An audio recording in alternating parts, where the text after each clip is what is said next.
In beautiful Armenia, every day is special. Accompanied by our wonderful local guide Artush, we began our tour of this fascinating country with a walk around the centre of Yerevan.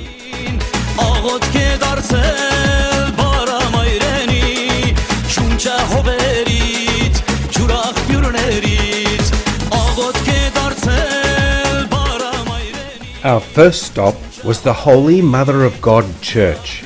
The original structure here dates from the 13th century, and this would be the first of very many churches and monasteries we would be privileged to inspect.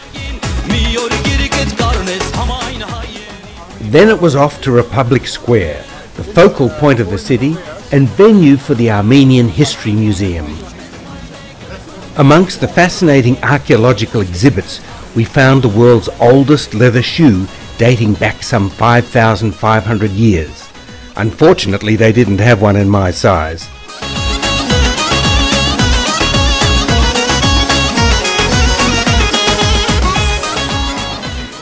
We spent the next morning wandering through the Yerevan agricultural market with its incredible variety of exotic Armenian foods. Here, the lady with the cherries, there you are.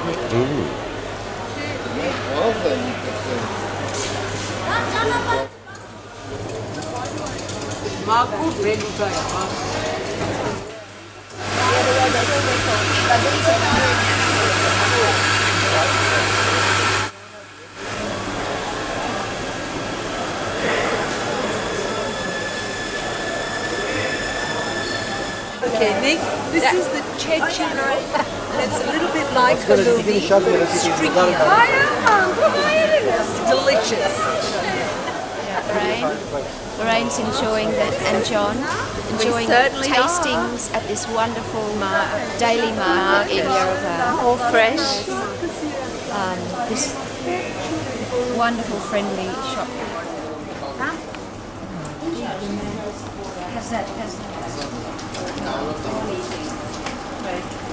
Yes, John, look at this. But what's the word in today? Crayfish, they look like crayfish. At the library, just arrived at the library in Yerevan where they have all the ancient manuscripts. And how many books, Paula? Sorry, Nick.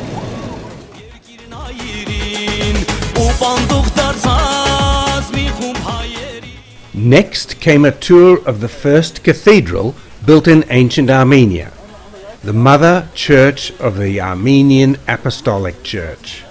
The original structure was built around 301 AD.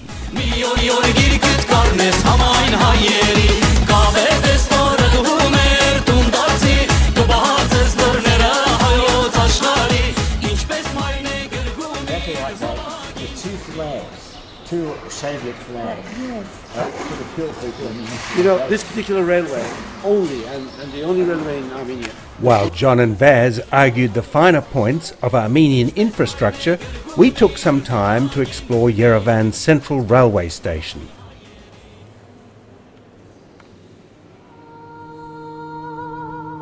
We then made a very moving visit to the Armenian Genocide Memorial. The great crime was committed during World War I, when the Ottoman government oversaw the massacre of as many as 1.5 million Armenians.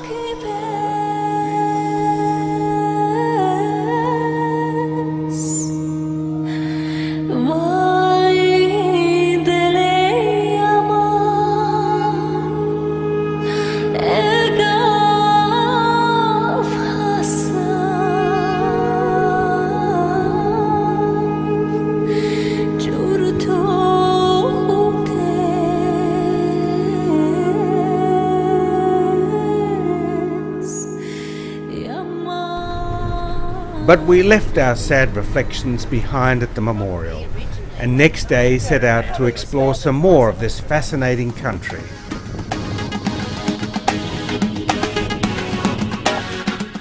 A quick stop beside the busy highway afforded some spectacular views of Mount Ararat that were just too good to miss. Even if just crossing the road meant taking our lives in our hands.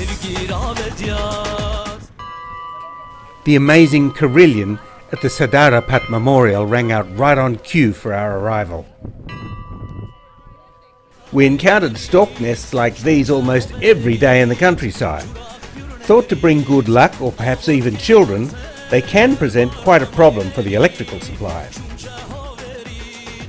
These rather oddly shaped ancient stones outside the Metsamor Museum really got John excited. A case of penis envy, perhaps? Another beautiful church on our way back into Yerevan. Iveta, a relative of the Hovhanessian family, joined us for our visit to the Yerevan Cascade, one of Armenia's must-see places, with its eclectic mix of architecture, art and music. An enormous blue kiwi guards the entrance. Commenced in 1971, the complex is largely complete, although a large museum complex planned for the top is yet to be finished. Charles Aznavour's house has a commanding view. To reach the special events auditorium, you can climb the 800 steps or take the escalator. We chose the latter and enjoyed a modern art exhibition on the way.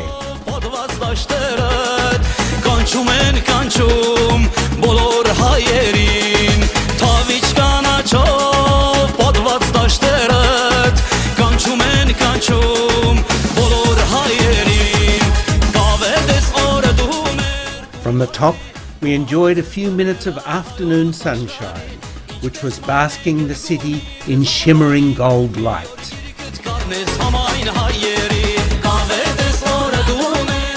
Before going inside for our concert, we admire magnificent Mount Ararat.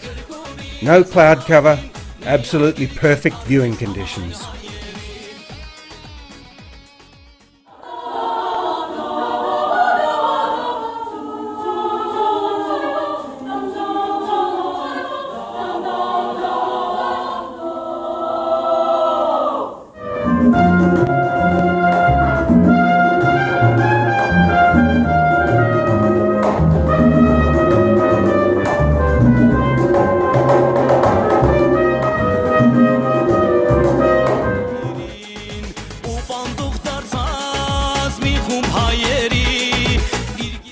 Yerevan often surprised us with interesting contrasts.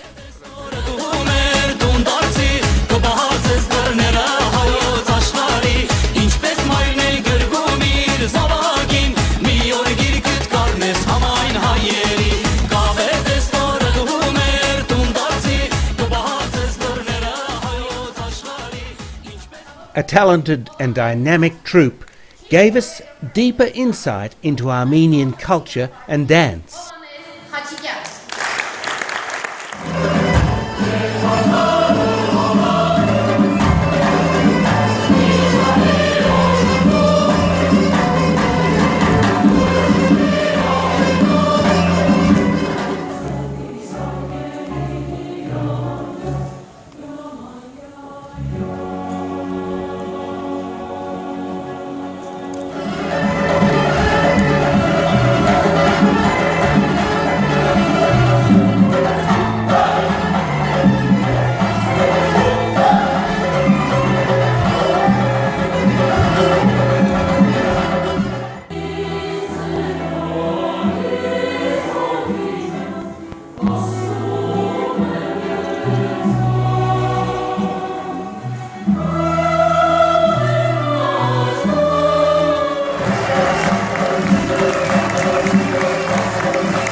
By coincidence, one of the performers serenaded us at the restaurant that we ate at after the concert. Next morning, we all piled into the bus early and headed due south. Skirt, you know, that's the way they've built this beautiful theatre.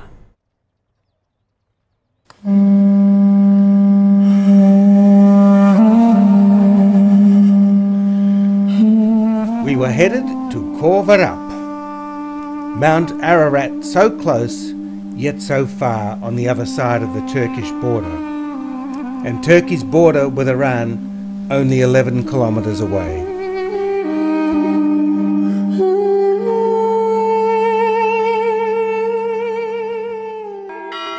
The site has great religious significance. Events that took place here over 17 centuries ago were pivotal in Armenia becoming the first Christian nation in the world.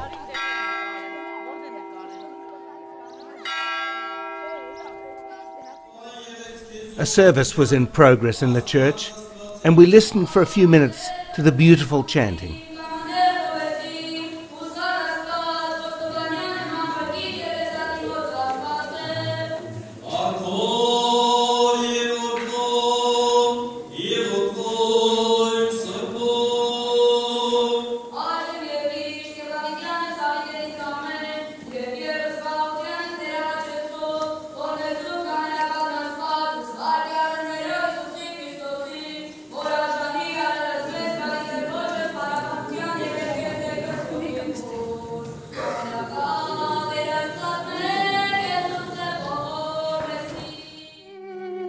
We then descended into the pit where Gregory the Illuminator was imprisoned by the king for 13 years as punishment for refusing to worship a pagan goddess.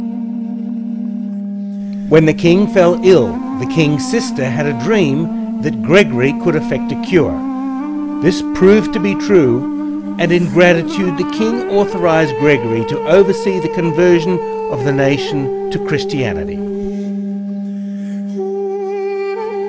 We climbed an adjacent hilltop to find some local artists recording the scenery.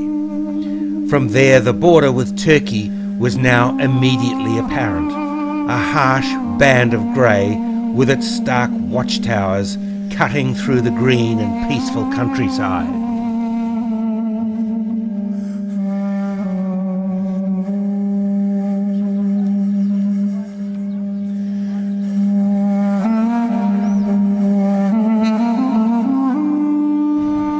But then a complete contrast. We happily found ourselves in the middle of a wedding.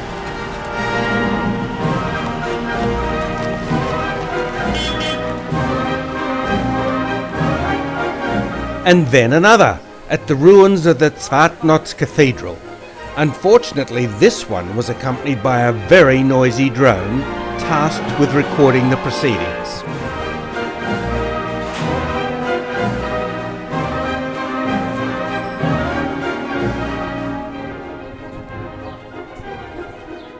A bus trip on the winding roads of the Azat River Gorge brought us to Gerhard, the monastery of the spear. It was so named because the spear which had wounded Jesus at the crucifixion was allegedly brought here and stored amongst many other relics. Some of the churches within the monastery complex are entirely dug out of the cliff rocks, others a little more than caves, while others are elaborate structures with both architecturally complex walled sections and rooms deep inside the cliff.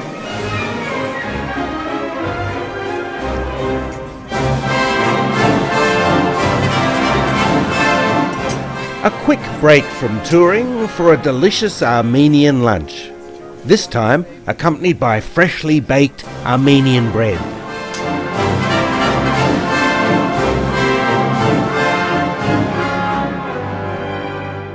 We drove on to Noravank, which means new monastery, even though the church is over 800 years old. It is located in a gorge known for its spectacular, sheer, brick-red cliffs.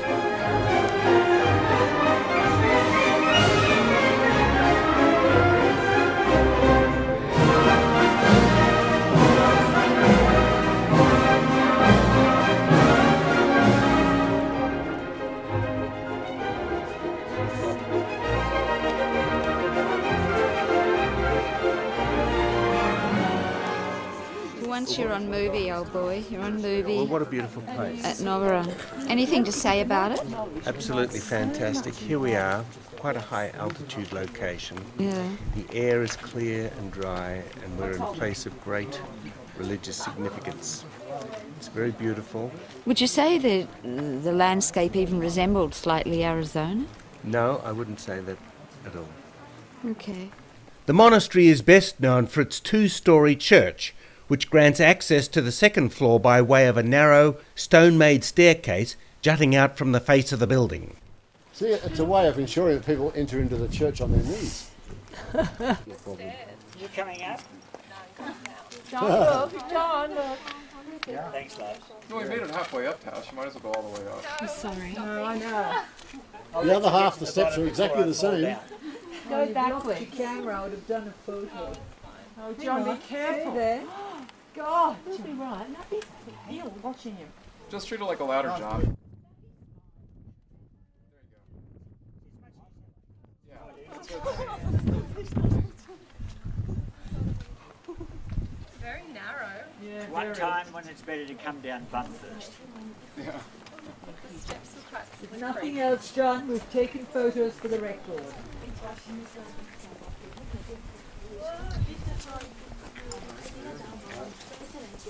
Be sure you were brave. A quick pit stop at a beautiful riverside cafe.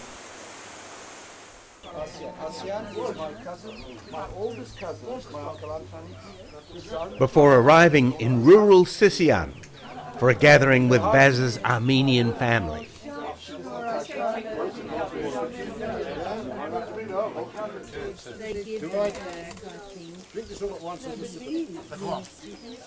No.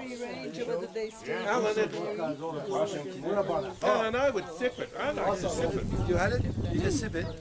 Our hosts had spent many, many hours preparing a magnificent feast for us. Just say to our Father Grace and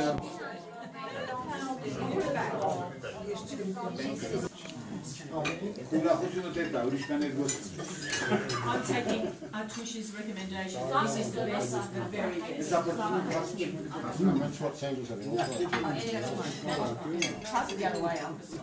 Oh, okay. this is my cousin Hamlet. He is the son, he's the oldest son of my dad's oldest brother Antranik.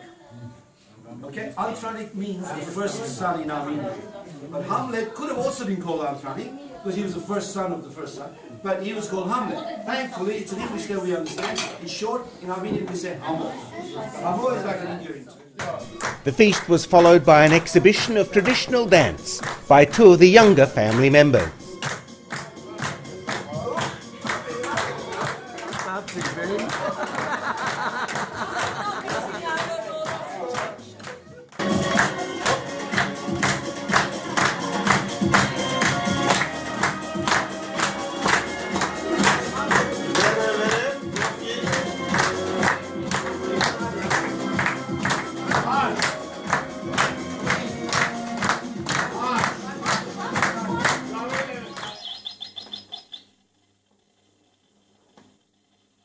Our hotel room in Sisian had a somewhat unusual entertainment option, but the spa tub was very conveniently located right next to the TV.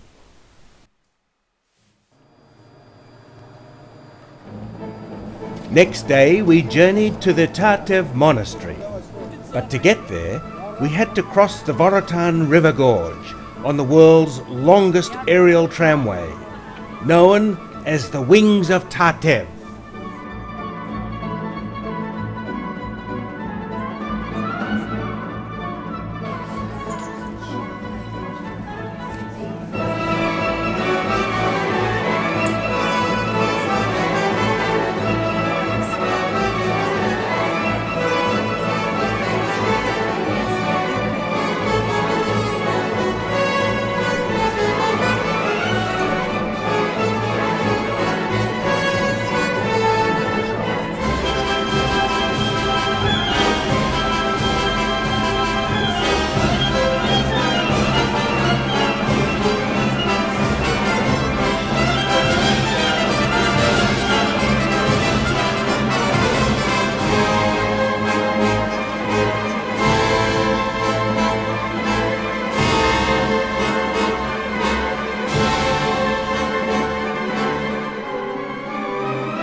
As always, Artush was immediately at hand to explain the history of the place.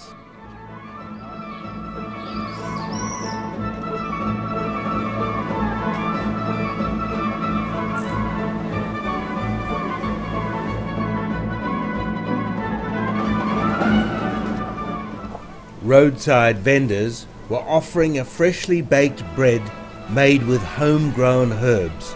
Absolutely delicious.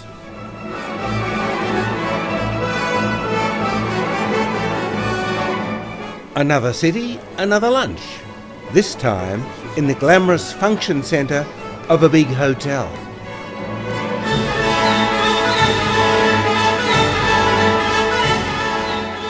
Finally, a walk by the 70-metre-high Jamuk waterfall before heading back to Yerevan, and a chance to see the spectacular dancing fountains in Republic Square.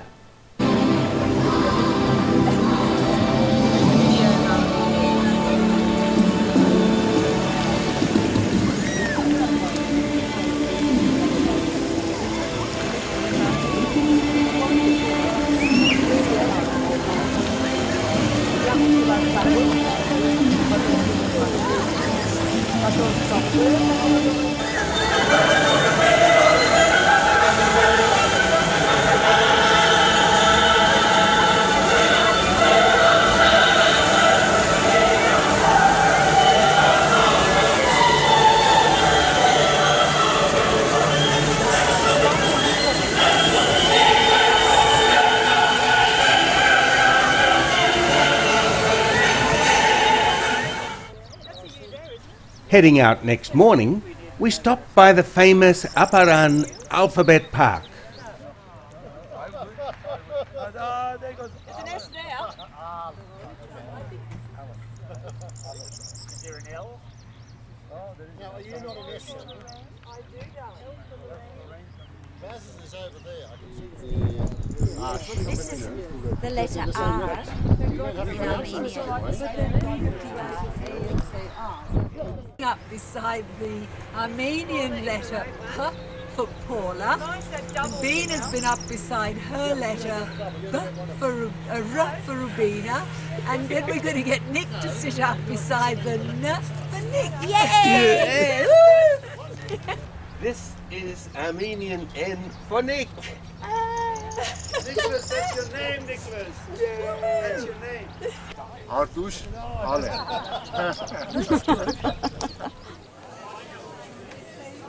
The Gnutnik Bakery in Aparan is an absolute must-see.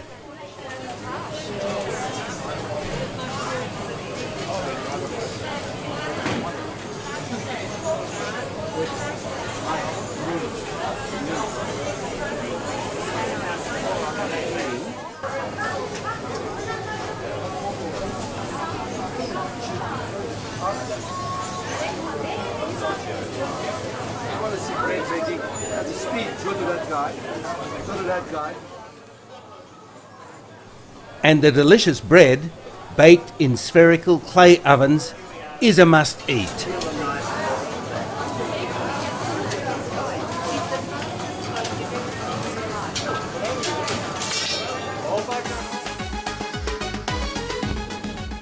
Later that day, we were privileged to see some of the best Byzantine murals in Armenia in the Akhtala Monastery.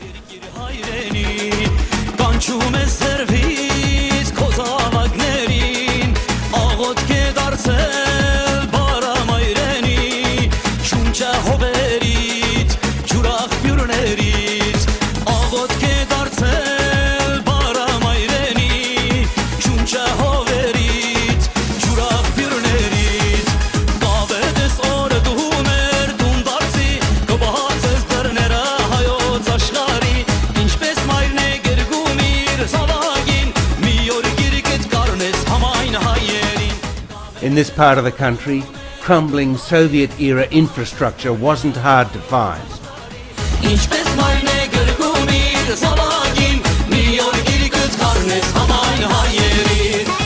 Artush then escorted us to the Harpat Monastery, which was founded in the year 976 AD.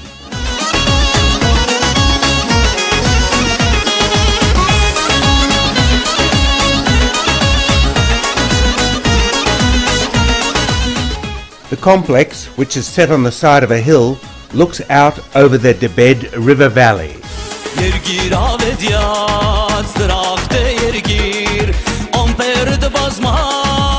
It is considered to be a masterpiece of religious architecture and a major centre of learning in the Middle Ages. In fact, it was placed on UNESCO's World Heritage List in 1996. To quote UNESCO, the two monastic complexes represent the highest flowering of Armenian religious architecture, whose unique style developed from a blending of elements of Byzantine ecclesiastical architecture and the traditional vernacular architecture of the Caucasian region. But then on the way back, a Soviet-era factory gave us some interesting contrasts. What do you think, Rabina? Well, it's very gloomy with all the derelict factories, and there's a very strong smell here. What's the smell? I think it's my deodorant wearing off.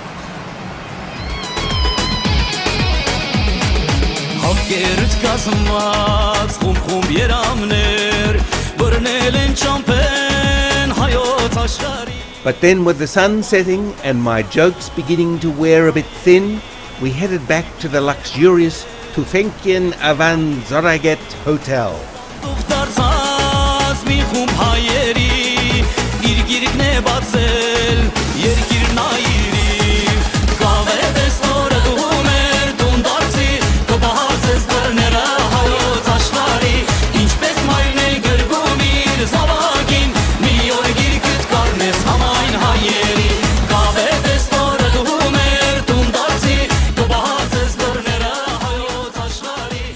Next morning, a quiet stroll through the streets of Dilijan, where Lorraine was able to check out some of the local wood carving.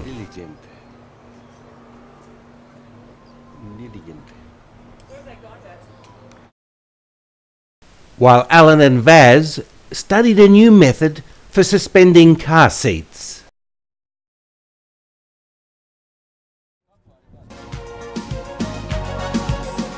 Beautiful Lake Sevan is the largest lake in Armenia and one of the highest freshwater lakes in the world at an altitude of 1900 metres above sea level.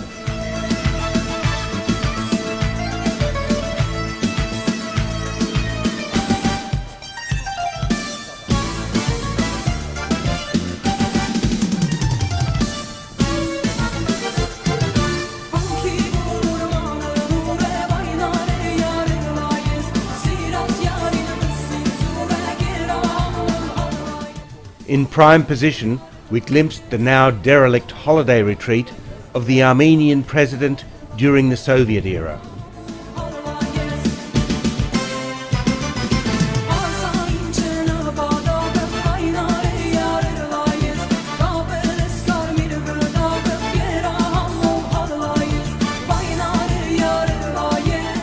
Somehow, Vaz persuaded John and me to squeeze into a tiny car to visit these fine uniformed fellows who were guarding the now derelict KGB headquarters just outside Yerevan.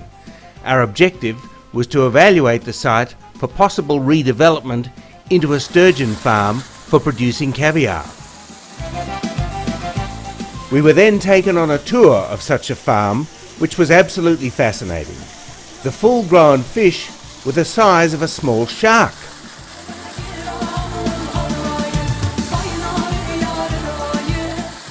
As Vaz is enthusiastically demonstrating.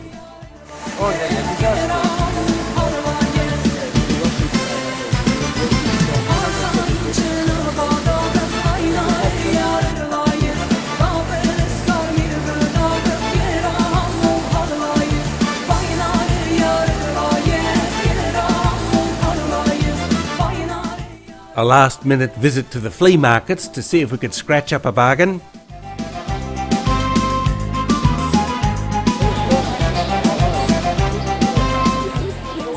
Paula, you go and stand beside her. No, this is her foot. Okay, 1, 2. But anyway, if it's on movie, because I had it on movie before, you're all in it. People would like that. with the Russian one, or should I get the Armenian Sure, one? you want to carry it? Yes, I Big can holiday put, John ahead will of put you. it. John will We'll conclude our Armenian adventure with a glass of wine, a delicious meal at Dolmama, and some Armenian opera. À 18 ans, j'ai quitté ma province, bien décidé à empoigner la vie. Le cœur léger et le bagage mince, j'étais certain de conquérir Paris.